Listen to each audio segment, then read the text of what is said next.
If there is one ability that you could learn that would make every single aspect of your life better, what would it be? Undoubtedly, it would be the ability to control your emotions and to control the way you think. This might sound like a surprising claim, but the ability to control your emotions and the way you respond to a situation is not only the secret to happiness, but also the secret to being able to get whatever you want from life. Why?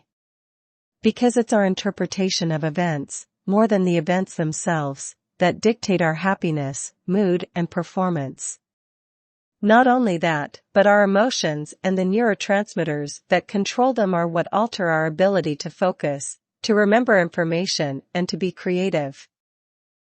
Let's imagine a scenario where you're trapped inside a lorry that has turned over and is now hanging over the edge of a precipice. The slightest movement could ruin the balance and send you plunging to your death. Bad times. What happens to you in this situation? You freeze in place, of course, but at the same time, your body becomes very active. Your brain knows you're in danger, and thus it causes certain neurons in the brain to fire and release neurotransmitters. These neurotransmitters include the likes of dopamine, cortisol, and norepinephrine.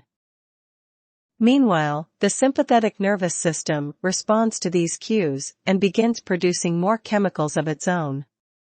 Specifically, a part called the adrenal medulla will secrete adrenaline and noradrenaline, and this will result in numerous physiological changes in your body. Your heart rate increases, your muscles contract, and your mind races. But here's the twist. It turns out that a rescue crew has been working unbeknownst to you and has attached the lorry to the ground by a chain. You're completely safe. The reaction of your body is in response to your belief and your perception then, not the reality. And as we will see in this book, there are many scenarios where we believe we're in more danger than we really are, resulting in the stress response. And as we'll also see, that stress response is capable of causing all kinds of psychological and health problems. If you could gain control of your emotional response, then you could prevent that stressful response and instead stay calm and focused. But the power of controlling your emotions is much more profound than that. As we'll see later in this book, the ability to increase your confidence can actually lead to all kinds of changes in your life that result in you being more productive, more successful, even wealthier. And it doesn't stop there. Controlling your emotions also means you'll be able to overcome stressful situations and even phobias. Say goodbye to a fear of public speaking. And likewise, controlling your emotions can help you to avoid arguments and shouting matches in your relationship, which will result in a more harmonious and happy home life. Then there are the ways that your emotion can make you more powerful and more efficient. Did you know, for instance, that you can increase muscle fiber recruitment and potentially tap into superhuman strength by getting into the right mood? Did you know that the correct combination of neurochemistry can give you perfect recall? This book is going to show you how to tap into all those things, and at the same time, it will show you how you can simply get some peace and quiet by calming your mind and taking a time out. Read on and get ready to change your life. Chapter 1: What is mindfulness? I could arrange this book in such a way that you have to build up to mindfulness. I could talk about how bad for you stress is, or I could talk about neuroscience. But I'll get to that later. What you probably want to know right off the bat is just what mindfulness is. Where did it come from? And how can you use it just to get a little more calm and relaxation in your life? We'll look at that first, and from there, we'll delve into how you can utilize some more technical neuroscience in order to tap into the more profound capabilities of your brain.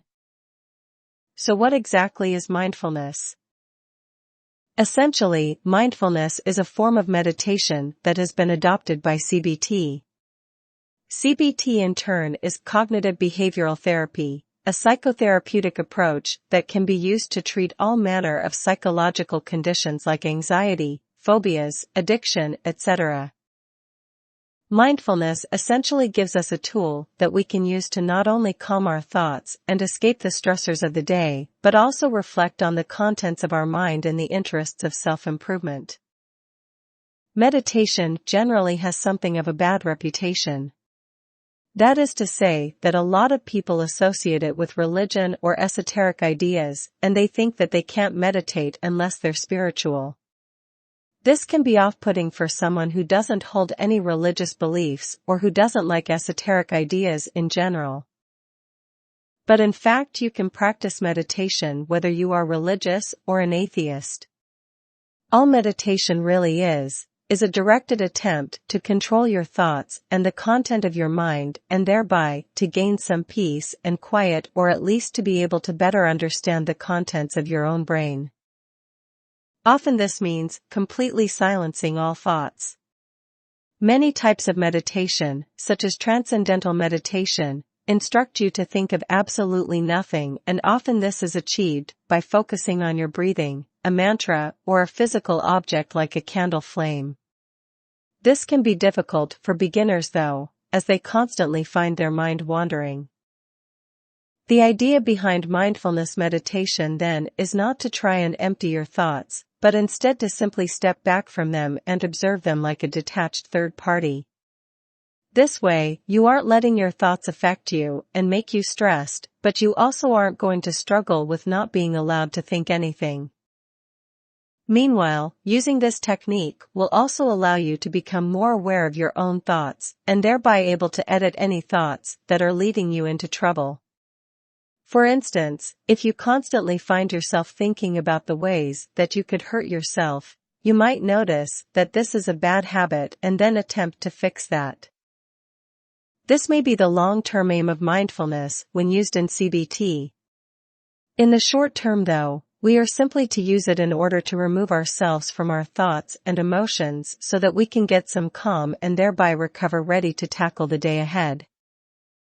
Mindfulness in daily life. This is what mindfulness refers to in most cases, but it has also been appropriated to mean a lot more.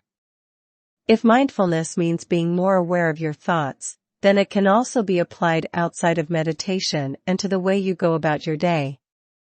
In this case, mindfulness simply means being mindful of what you're focusing on and what you're thinking at any given point. This is useful because very often you'll find that your mind isn't perhaps where it should be. For example, if you are walking through a beautiful scenic woodland but you are thinking about work, then as far as your body is concerned you may as well be at work. In this case, mindfulness can be used simply to make yourself more aware of where you are and to actually focus on what's around you. That means feeling the breeze on your skin, looking at the beautiful flowers, and smelling the fresh air. When you do all that, you will benefit much more from the experience. Likewise, you can use mindfulness to direct your attention to all manner of other things. For example, your physical sensations.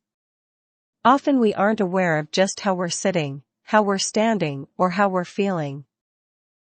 Take a moment right now to reflect on this. How comfortable are you at the moment? Does any part of your body hurt? If you're sitting down, then where is most pressure on you? Can you feel your clothes against your body? A watch maybe? How warm are you? Are you leaning more to one side? This kind of mindfulness can be useful if you want to try and fix your posture, but also if you want to improve your abilities in sports or just move more efficiently. Being more mindful of the way you speak can meanwhile help you to speak more eloquently, to stop using derogatory words, to stop swearing, or to change the whole way that people perceive you. For example, if you want to sound more intelligent, then you can simply try using bigger words or speaking a little more slowly. You can also use mindfulness to be happier in everyday life. Simply try to stop letting negative emotions affect you by identifying them as temporary and destructive. You can simply notice that you're getting angry and acknowledge that your thoughts will be tainted by that. With practice, this can make you a much calmer and much happier person. But what do you find when you try and do this? In all likelihood, you'll find that you forget. This is just the same way that you forget to pick up bread when your other half asks you to. And it's just the same way you forget to pick up your keys on the way out of the house. The point is, most of the time we have no control over what we're focused on or what we're paying attention to. And as such, we find ourselves forgetting things, getting into bad habits, or stressing when we should be enjoying ourselves. Practicing mindfulness both as a form of meditation and during the day can therefore help you to improve your ability to control your thoughts and thereby to decide how you want to improve yourself and what you want to focus on. Chapter 2: How to Start Using Mindfulness. So that's mindfulness in a nutshell. The next question is how you start using it. One option is to use online guided meditations. These are simply recordings that instruct you on what to do as you try meditating. For example, they might tell you to close your eyes and breathe in and out through the nose, then they might tell you to think about your body. One particularly good tool that does this is the Headspace app, which can be downloaded for Android or iOS, but which is also available to use through the web. This will talk you through numerous guided meditations, but only the first 10 are free. Still, you can learn enough from those 10 sessions in order to then thrive without the app.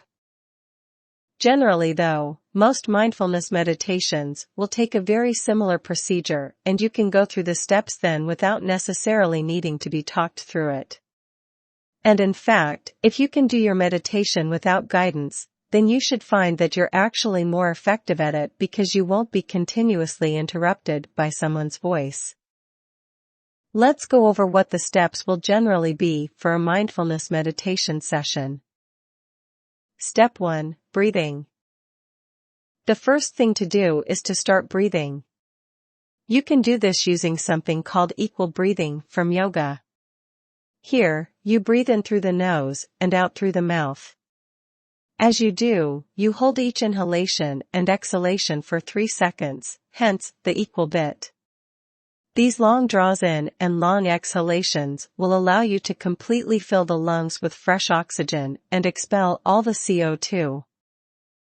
But to be honest, you can use any kind of breathing so long as it is slow, deliberate and full.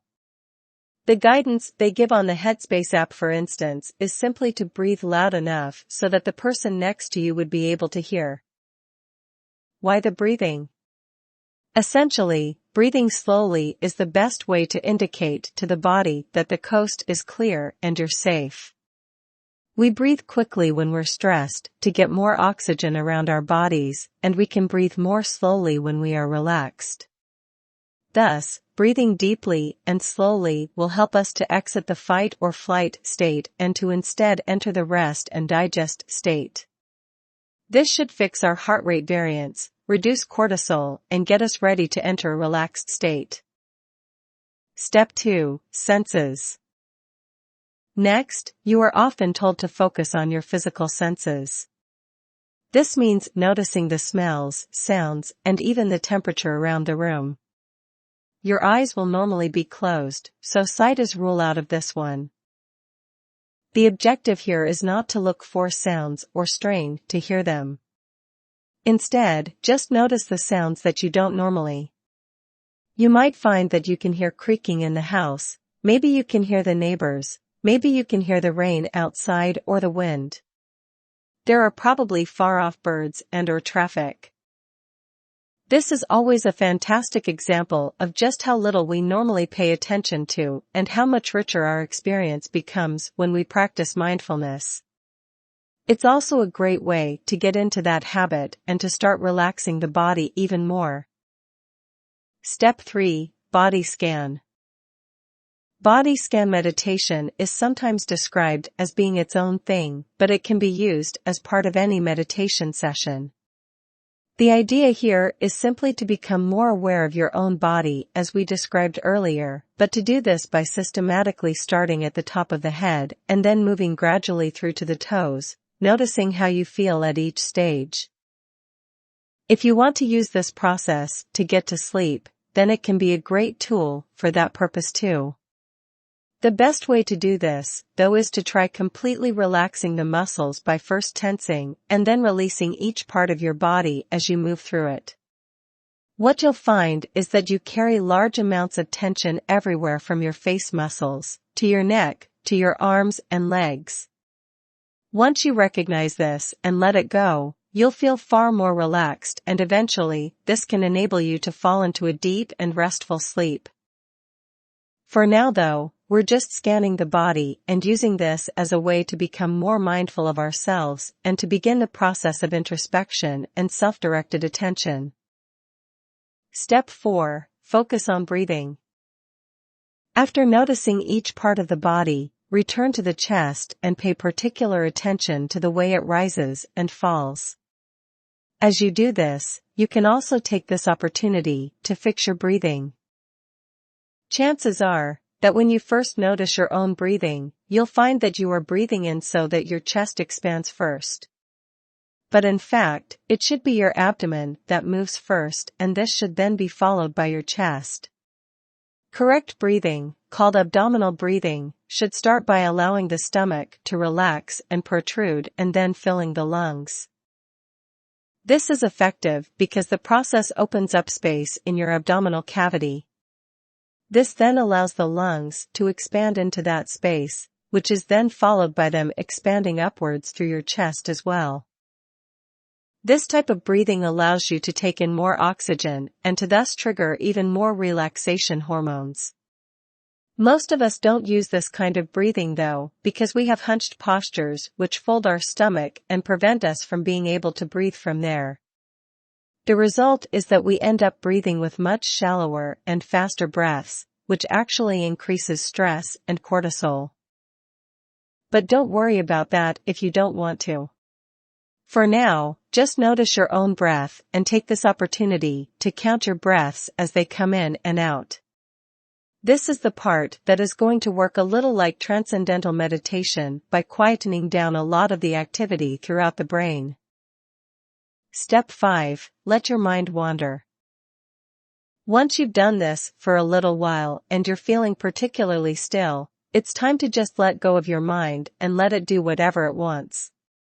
Now your aim is not to try and control or silence your thoughts. Instead, you simply let your mind wander naturally, or stay completely still if it wants to. The description that is often used is that you're watching thoughts go by like clouds. Headspace describes your thoughts in these cases as being more like cars in the road.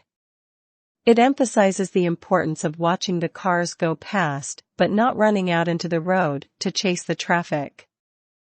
This is all about detached observation. After you have done this for a while, you can simply allow your mind to gradually return to normal and gently open your eyes. Tips for rapid improvement. A lot of people try to start meditating, but they end up failing. Why is this? One problem is that too many of us want to get immediate results and expect to feel instantly different. When this doesn't happen, we end up frustrated and stressed. This is the worst attitude you can possibly take to mindfulness meditation. The whole point is that you are to let your mind do whatever it wants. As soon as you start forcing it in one direction or another, you will lose that all-important freedom and start producing stress hormones. Likewise, try not to get too upset with yourself if you try this and your mind keeps wandering or you keep getting distracted. If you get itchy, it's fine to scratch your face. If you need a glass of water, get up and get one. Don't try and force anything, just let yourself be as you are.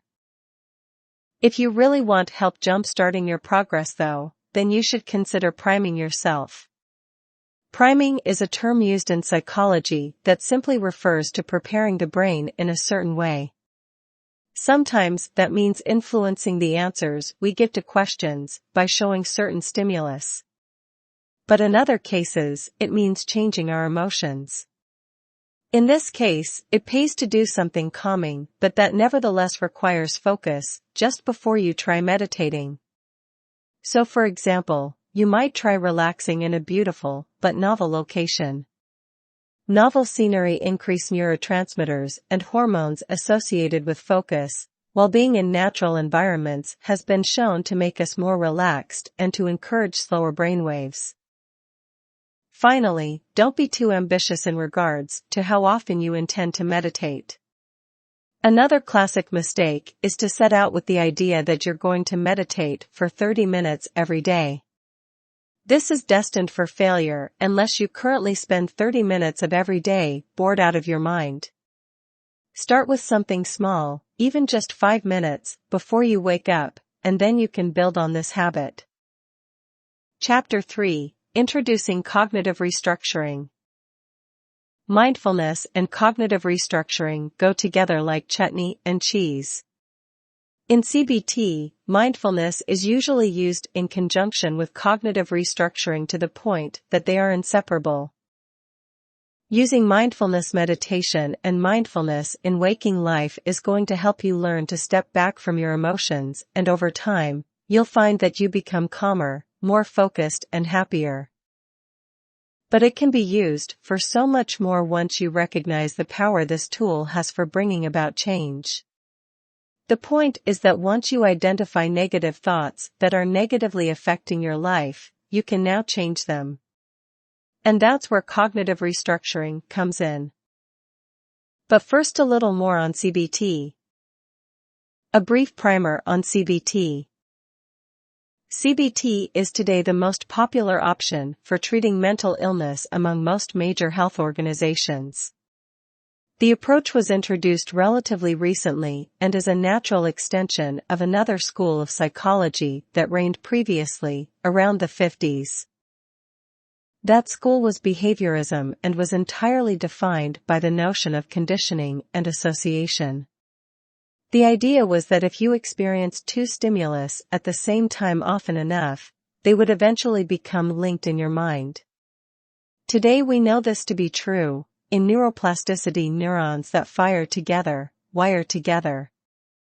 This means that if two neurons fire at the same time often enough, they eventually grow a very strong connection which might cause the other to fire involuntarily. This was demonstrated famously by Ivan Pavlov, who experimented on dogs. He rang a bell whenever he fed the canine participants, and over time, this created an association via positive reinforcement. Ultimately, this led to the dogs salivating whenever the bell was rung. As far as their brains were concerned, bell equals food. This same idea was then applied to human psychology. The hypothesis was that we could learn phobias, for example, by associating negative experiences with harmless objects. Likewise, it was theorized that you could treat a phobia via reassociation. If you classically condition someone to associate that stimulus with positive things again, they eventually lose the phobia. And this method proved successful in various studies. Behaviorism went a little too far though, in that it claimed that every aspect of human experience was learned this way. We learned how to gesture, because when we reached for things as babies, people passed them to us. We learned to walk, because we kept falling over when we did it wrong. Etc. Everything we did then was believed to be entirely motivated by the reward centers of our brain, which in turn helped us form new associations and develop new behaviors. The things we didn't learn ourselves directly, we might learn vicariously through social conditioning, watching others, for example. For years, this idea reigned supreme, but eventually it started to lose favor as it was unable to explain every aspect of our psychology.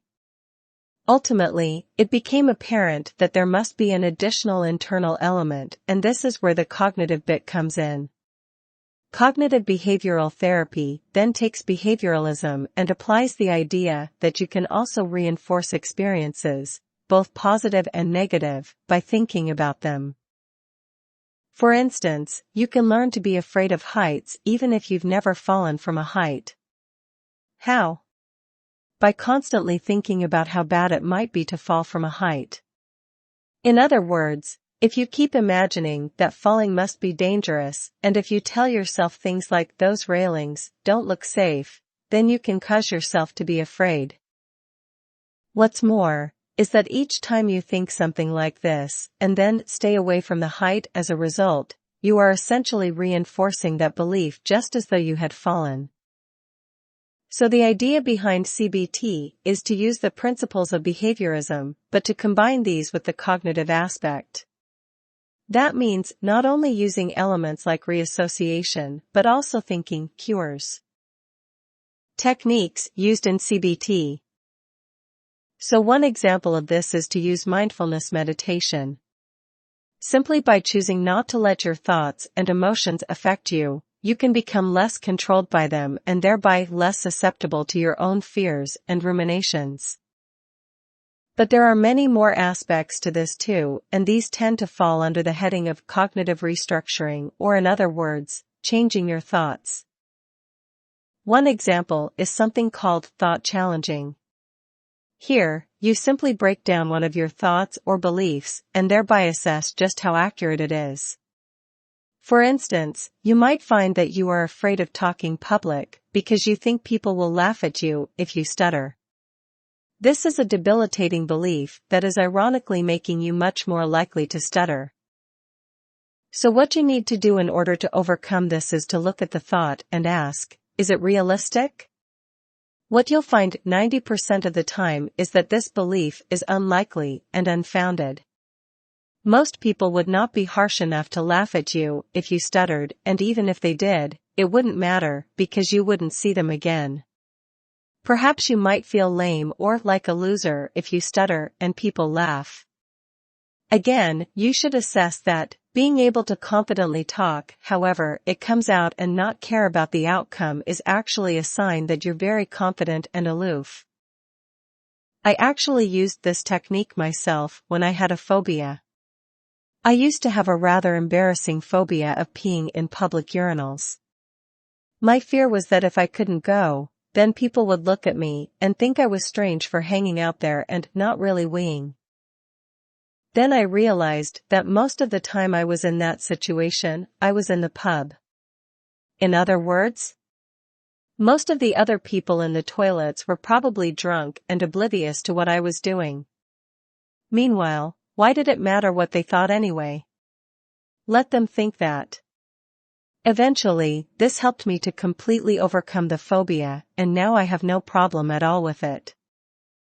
Another example is one that marries the ideas from CBT with more traditional notions from behaviorism. This one is called hypothesis testing. Essentially, it means that you're testing your theory to work out whether or not it really holds up. So if you're afraid people will laugh if you stutter during public speaking, that means you need to purposefully stutter on stage and let everyone see it. This will then in turn show you what happens in that scenario, and what you'll likely discover is that nothing happens. People are kind and they'll just wait for you to finish and start again. Again, I used this in the real world. Except I actually had no say in it this time. I was learning to drive here in the UK, where we use stick, and I kept stalling whenever the lights turned green and I was at the front. Of course this happened due to nerves. I was worried that if I didn't leave quicker off the mark, then the traffic behind me would get angry and it would be terribly embarrassing. So my driving instructor, being something of a renegade, decided to slam on my handbrake and tell me that we were going to sit there for the entire time that the light was green. Traffic behind me honked their horns, people shouted, but nothing happened. And then I started just fine the next time it turned green. And I started just fine every time since. Chapter 4: How to use cognitive restructuring in the real world. So now you know how to use mindfulness, and you know how to use cognitive restructuring. Hopefully you've also been able to guess how the two might be linked. We use mindfulness in order to identify the negative thoughts, and then we apply cognitive restructuring in order to change them. This has been used for a while now in order to treat things like phobias, anxiety disorders, addictions, and much more. But what if you don't have any of those problems, and you're completely fine? Well, in that case, we can still use cognitive restructuring. Because the thing is, you can actually use cognitive restructuring to improve aspects of your thought process that aren't broken. In other words, this isn't just a tool for healing, but also a tool for self-improvement. And there are countless ways you can use it to make yourself calmer, more confident, and more productive. Likewise, there are many things that are similar to cognitive restructuring, but don't technically fall under the same heading.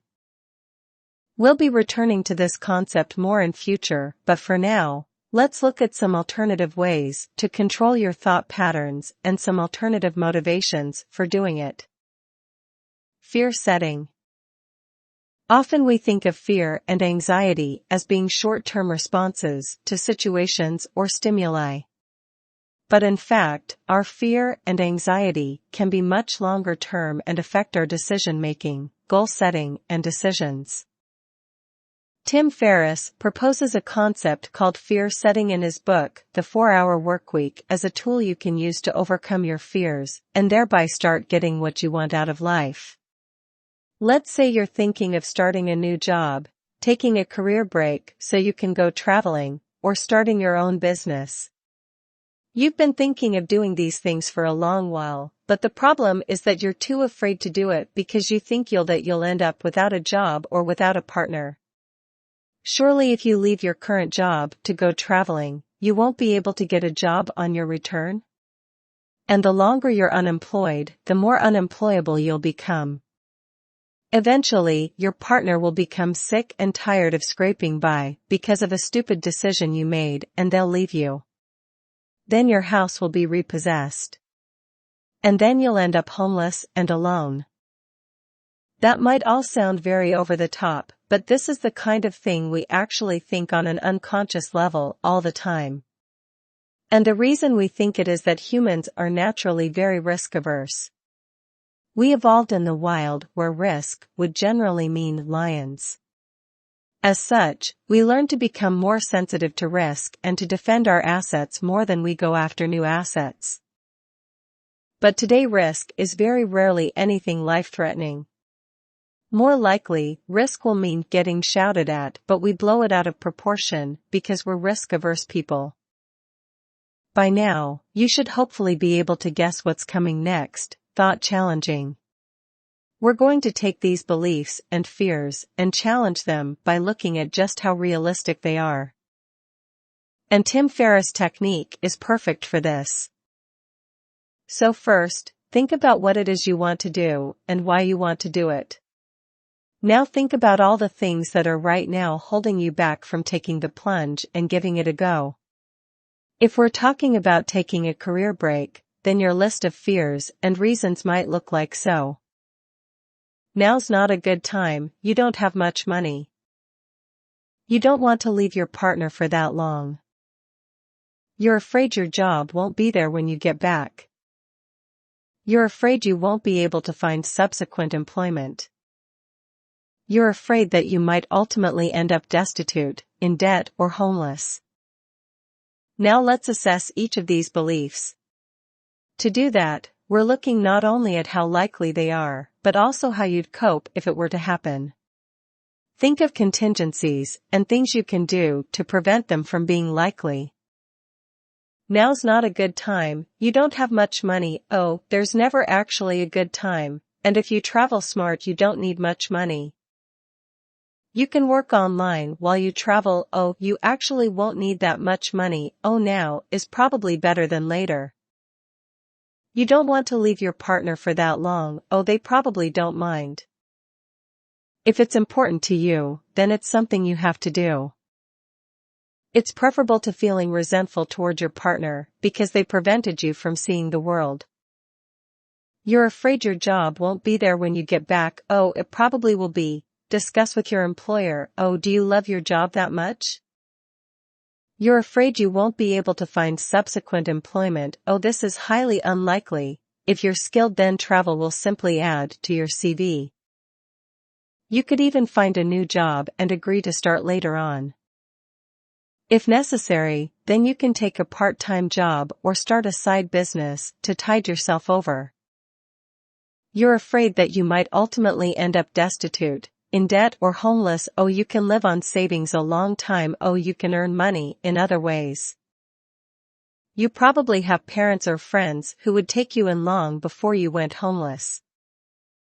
Now think about the alternative. Do you want to never go traveling?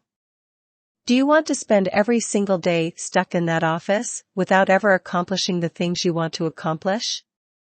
Let this motivate you more than the fear, and now make the decision to take the plunge. The same technique can help you to make the decision to start a new career, to move country, or to do all the countless other things that you've been dreaming of doing.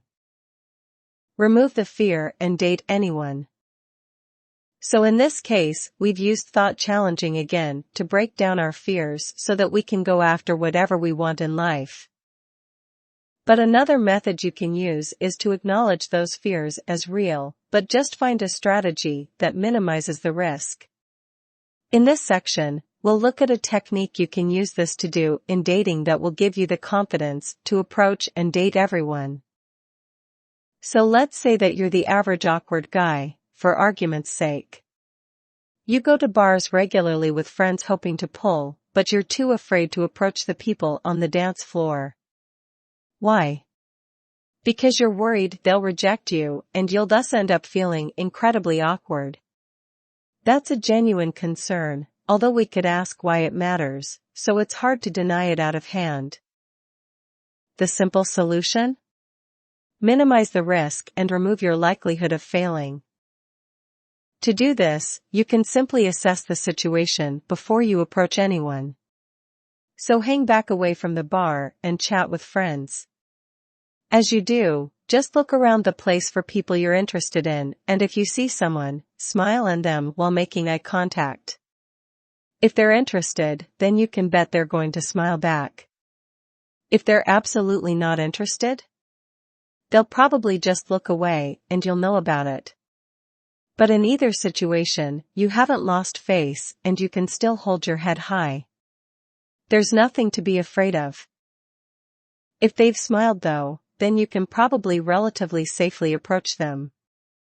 That doesn't mean they're necessarily into you, but it means they at least are open to the idea of chatting with you.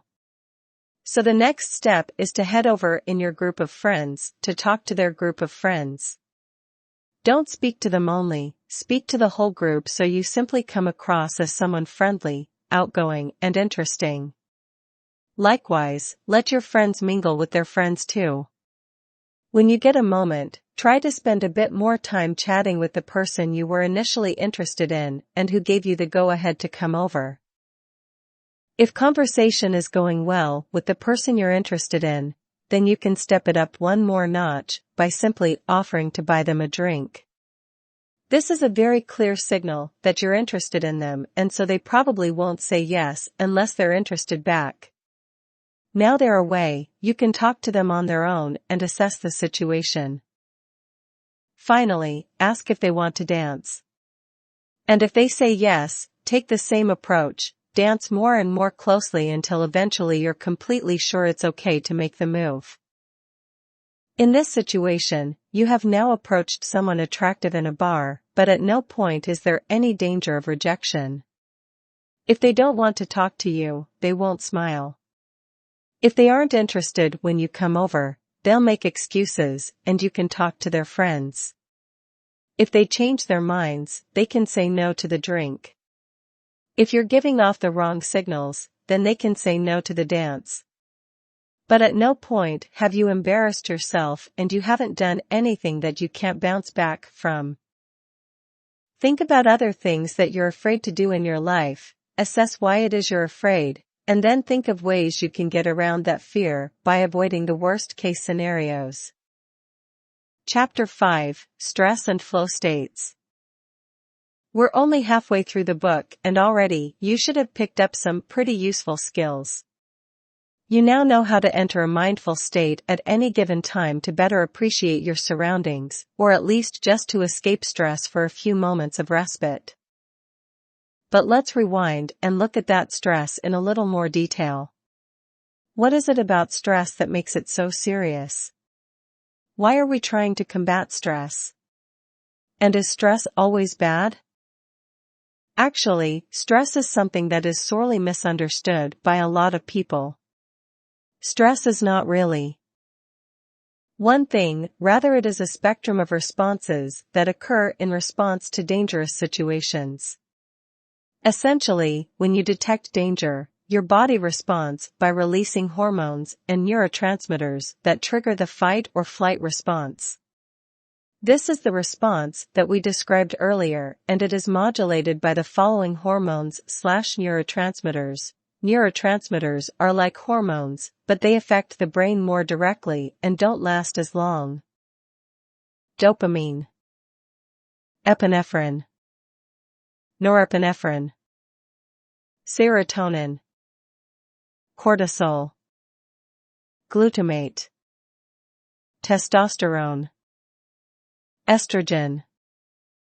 These then together cause a number of symptoms that you should be familiar with if ever you've gotten into an argument, fight or dangerous predicament. And if you haven't, who are you? These symptoms include sense of dread, racing thoughts, shaking, muscle contractions, vasodilation, widening of the veins, increased heart rate, pupil dilation, resistance to pain, suppression of the immune system and digestive system so that more blood and resources can be sent to the brain and muscles, increased sensitivity to sounds and light, tunnel vision, rapid breathing, sweating, increased blood viscosity to encourage the blood to clot in case of an injury. In short, our body goes into a high-performance mode by diverting energy and supplies away from maintenance tasks and less immediately urgent processes. Our strength, speed and ability to fight or climb increase, and this makes us more powerful and better able to respond. This response evolved in the wild in order to help us protect ourselves in case of danger. If we saw a predator, or if we saw a forest fire, then these changes would help us escape. Likewise, we would become better fighters when competing with members of our own species for resources. And sometimes in the modern world, this response can be exactly what we need. If a mugger pulls a knife on you, then this will give you the best chance of running away to live another day. Chronic stress.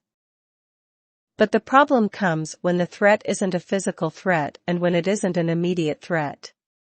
We simply live in a world that we didn't evolve for, and this means that many of our systems are essentially outdated. For example, if you're giving a speech, then your body will react in just the same way as it would if you saw a forest fire. And in this case, none of the changes would help at all.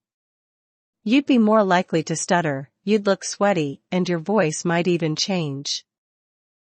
And if you panic, sometimes stress can feel like a heart problem, then this can eventually create a vicious circle, causing you to get more and more stressed, eventually hyperventilating and passing out as a result. This is what happens in the case of an anxiety attack. Moreover, this is also how we respond to being in debt, or hating our jobs, or waiting to hear back about an offer we put on a house. But we can't run away from these problems, and we can't fight them. And this then means that the fight or flight response can continue on a low level for a long duration of time. This is what we call chronic stress, and it's bad for all kinds of reasons. For starters, chronic stress means that our immune system and digestion are suppressed for long periods of time. This can lead to malabsorption as we become less able to extract nutrients from our food. And it can prevent us from sleeping and make us more immune to disease.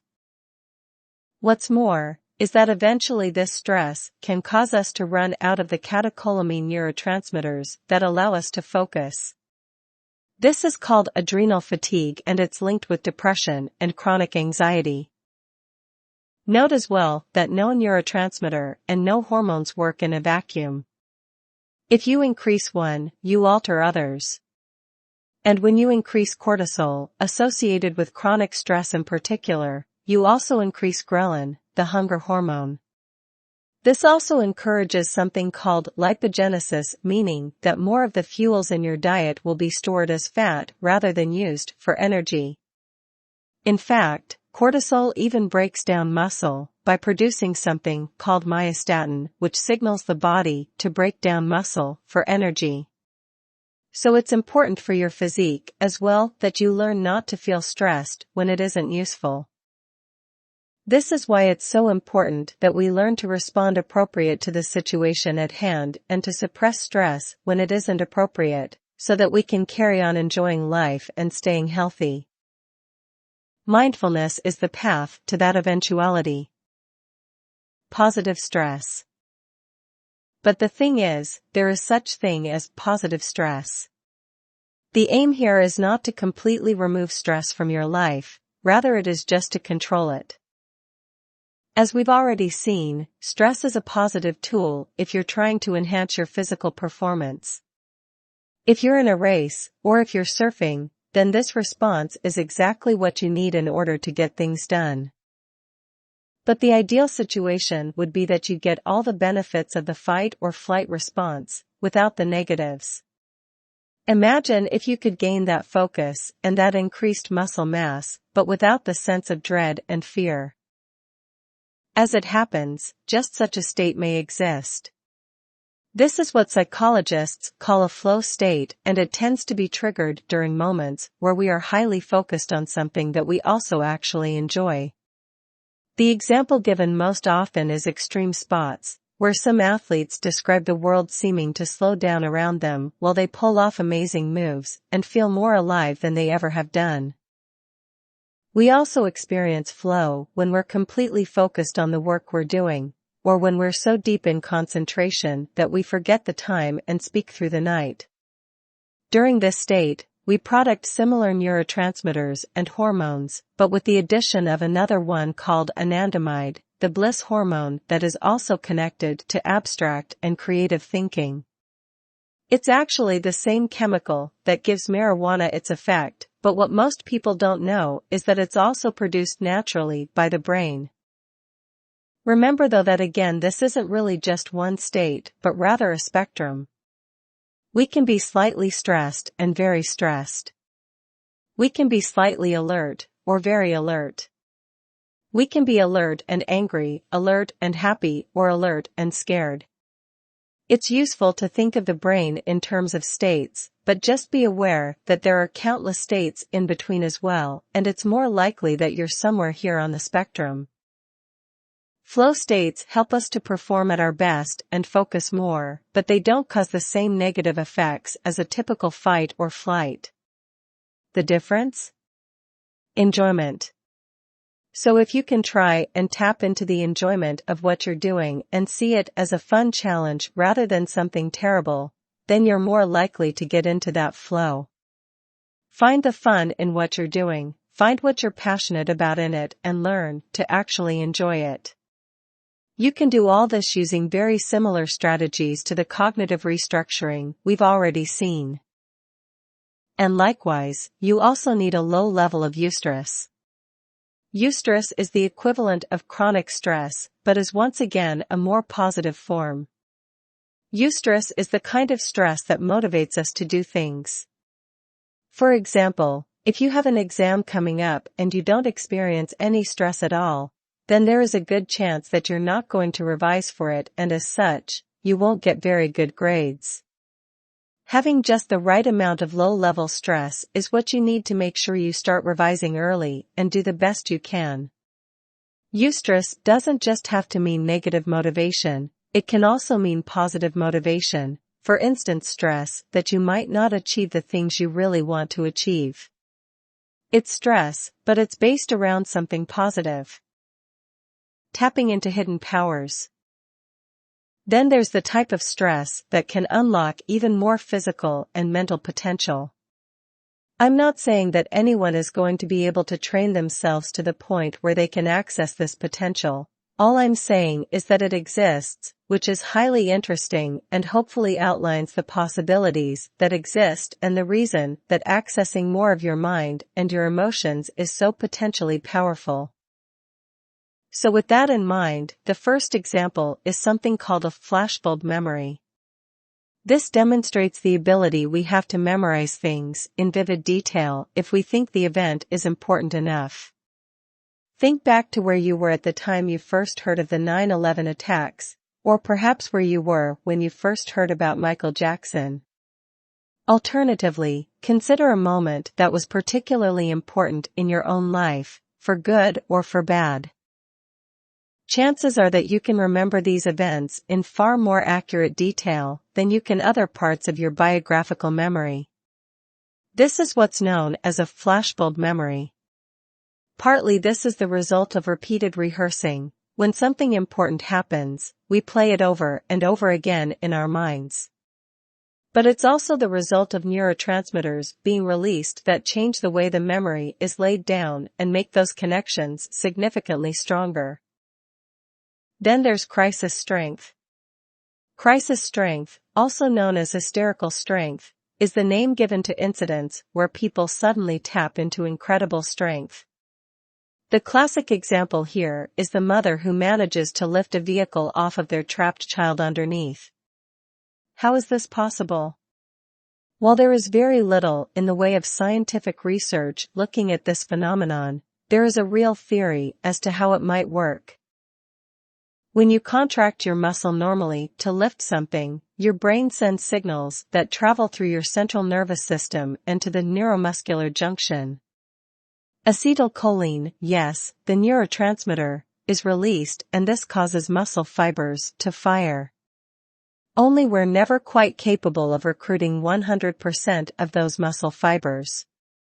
On average, we recruit around 30% of them and even a trained athlete will only be able to get up to around 50%. This is thought to be an evolutionary limitation, the idea being that recruiting 100% of our muscle would leave us completely exhausted and vulnerable to attack. Moreover, it could actually cause injury by placing too much strain on our connective tissues and joints.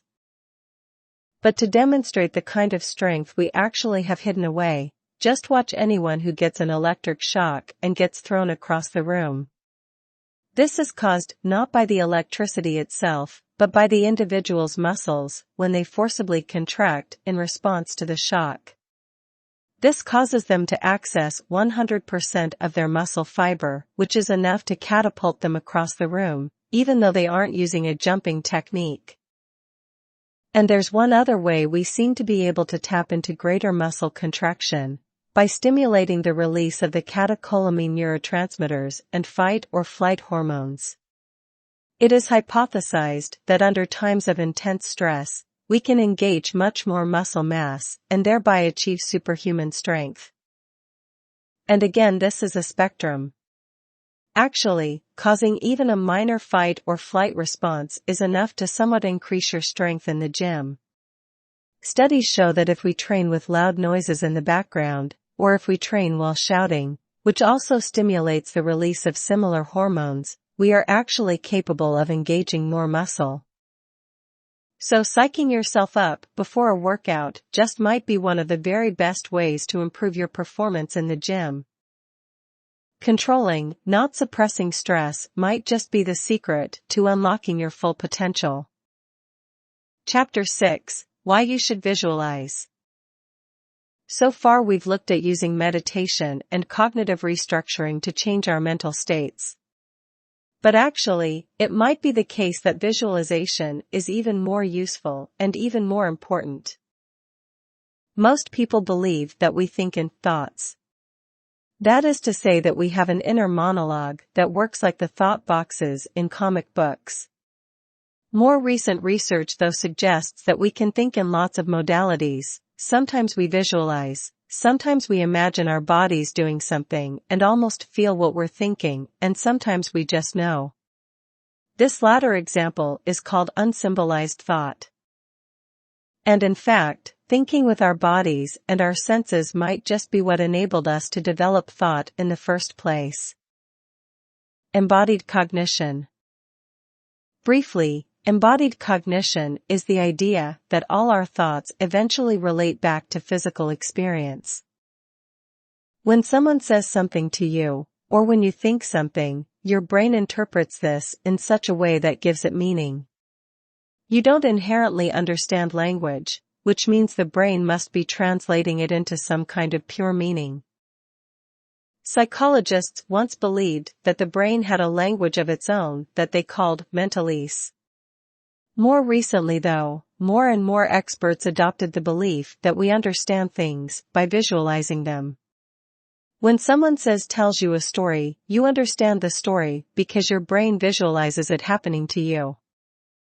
When someone tells you they walked through the snow, you visualize the color white, you imagine the cool air on your skin, and you almost hear the sound of the crunching snow underfoot. When we think higher-level thoughts, we understand them only because we can relate them back to physical experiences via abstraction.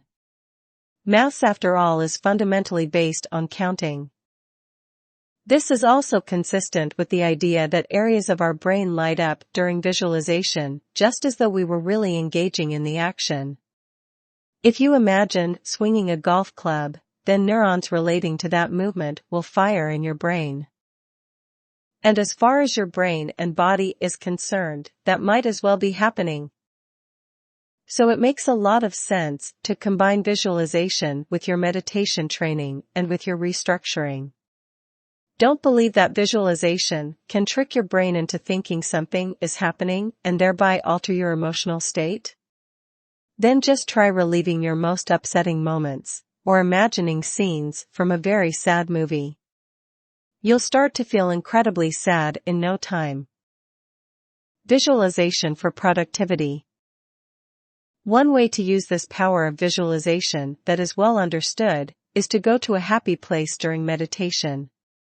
If you can't meditate in a calm and beautiful environment, then at least you can simulate it in your mind's eye by imagining you're on a beautiful beach, in a log cabin in the mountains, or in a large field getting plenty of sun. But you can also use visualization in order to alter your emotional state in other ways.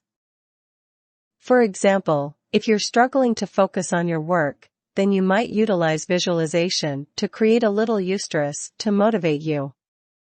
To do this, you simply need to remember why you're doing the work and why it's important to you.